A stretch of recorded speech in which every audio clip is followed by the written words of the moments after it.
तो मुझे साफ साफ समझ में आ गया गुंजन, ये शब्द अनीता के थे लेकिन ख्याल तुमने डाले। तुम मुझसे ये कहना चाहती हो कि वो सिर्फ इत्तेफाक था? 2 दिन पहले तुम्हारा मुझसे वो कहना और आज अनीता को वही सब कुछ आकर कहना, क्या मिलता है तुम्हें सब कुछ करके? मेरे पीठ पीछे बच्चों को मनमानी करने देती है, इसकी वजह से उनका बाप जो है ना, उनकी आंखों में विलन बन गया गुंजन।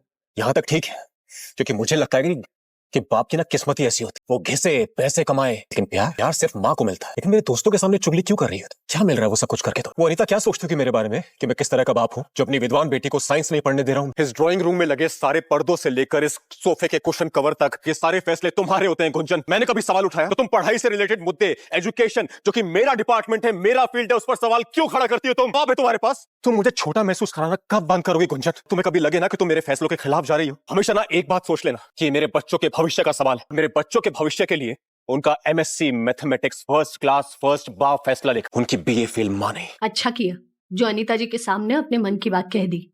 मौका मिले तो छोड़ना थोड़ी चाहिए। और ये मौका देने के लिए आपने पापा से कितना कुछ सुना, ये भी देखा मैंने। पता है मम्मा, मैं ना सोचती थी कि मेरी मम्मा कितनी कमजोर है, अपने लिए कभी स्टैंड ही नहीं ले पाती, कभी अपने लिए आवाज ही नहीं उठा पाती, सबसे बस दबकर रहती है। पर नहीं, यू नो व्हाट, मैं बहुत गलत थी, बहुत ज्यादा गलत।